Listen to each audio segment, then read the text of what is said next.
Hey there, friends and enemies, JoPaWrites here again, and today I wanted to talk about Countdown returning to Destiny 2 PvP. If you missed it, it is in the Crucible Labs this week, and I was excited to check it out because it was a game mode I enjoyed early on in Destiny 2 with Trials of the Nine. So, if you are unfamiliar with Countdown, it's a game mode that is 3v3, and you achieve victory by detonating a charge, defusing the opponent charge, or eliminating all opponents. Standard game mode that you might see across all kinds of different PvP titles, but Destiny does it a little bit different. And one of the things is eliminating all opponents has been changed from having a single life each round. This plays in massively to how the gameplay loop goes, essentially, because of a couple reasons. One, the timer of the bomb is relatively low, in my opinion, and so what ends up happening that I've found is if you push a bomb site and the other team all rotates over there and they eliminate one or two of the enemies, then whoever respawns really quickly is able to then go to the other charge and get there almost unabated. Like, you can go there for free essentially and plant the bomb, and then by the time the other enemies rotate over to try to defuse the bomb, they only have one life essentially in order to try to do that. So you can kind of spam abilities, just hold down that area and really keep them from defusing. That's one of the hard things, especially with the switch from 4v4, which we had early in Destiny 2, to 3v3, which we have now. And that's something that I think it was a little bit frustrating. So if you got the advantage by planting the bomb, it was a lot easier to defend than I think it should have been with the way the respawn works, how quickly the timer counts down for the charge, and also how long it takes to get from the spawn points to the bomb itself. So you really only had one chance for that. So the attacking team, in my opinion, had a massive advantage.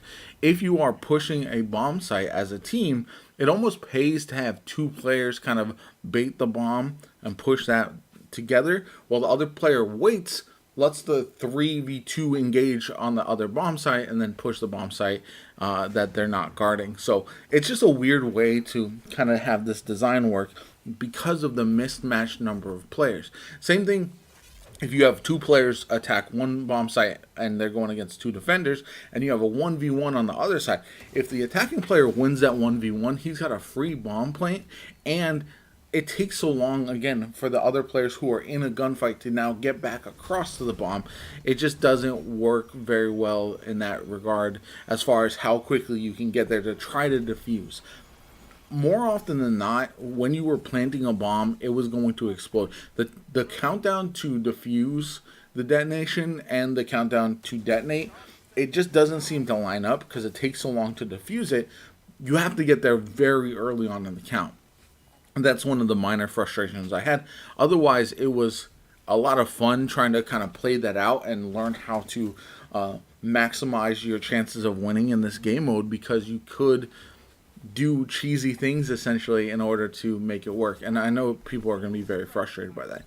What would I do? In a 3v3 game mode, I would almost rather have one single bomb site, or have it so where if you plant the bomb, it's just got a longer countdown or something like that. Maybe only have one revive, one life, extra life per team. I think that's the other thing that I found, is there was really not a huge risk because of how many lives you have in pushing and just feeling out the enemy team and then going to the other bomb site, right?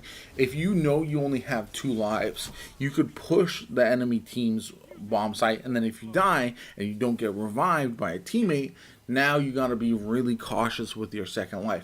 However, you have multiple lives in this game mode, and it just kind of made it play out a little strangely, in my opinion, because there wasn't a huge risk factor to pushing in and really challenging the enemy team before the bomb is planted.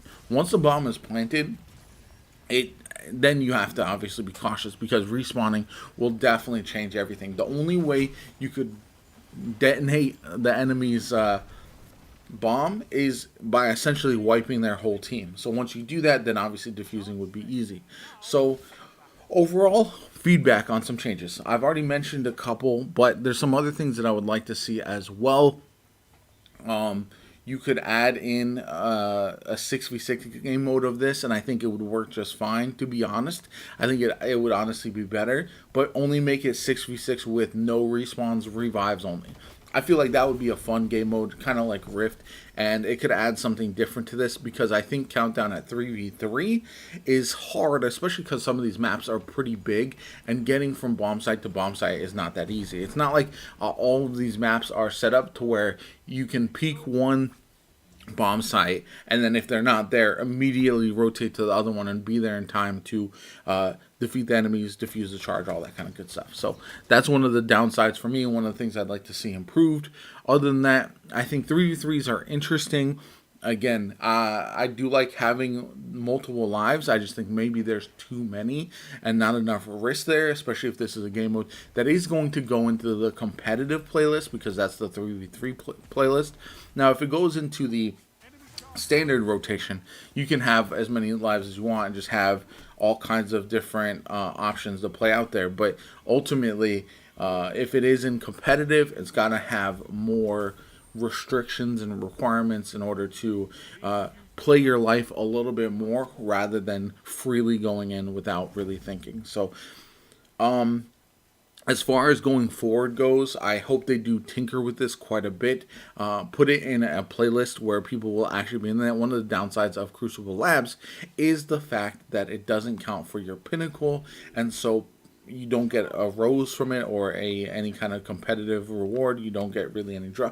There's really no reason to play it outside of testing the game mode, and I think that's not really a good location for players to get the true sense of how the game mode plays, because again, not enough players are going to jump in and play it when they're not going for their 3 pinnacles. The beauty of Crucible in general is the fact that a lot of players who are not normally PvP players will test the game mode out, see how it feels for themselves, and it won't be something that is only for the higher end players, or players who are Crucible main players, you know what I'm saying? So that's one of the reasons I would love to see that kind of adjusted a little bit. But other than that, those are my thoughts and my feedback. I think it's a game mode that does have a lot of potential. I'm surprised we haven't seen the game mode return before this in Destiny 2. And for me personally, I want to see as many game modes as possible, whether they're rotating in, whether it's in a playlist where they kind of cycles through different modes, anything like that, because variety is massive for me personally in Destiny 2, and I think it needs to be more variety, whether we get more maps, but more modes is definitely needed, and I hope that Countdown is one of those modes that sticks around and really does well, and they're able to kind of perfect it. So I'd love to hear you guys' thoughts. Let me know in the comments down below. My name is Jopa. I hope you have a good one. Subscribe to the channel if you haven't already. Helps me out tremendously.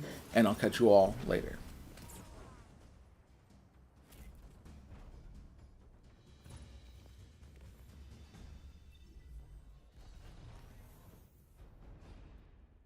Well fought.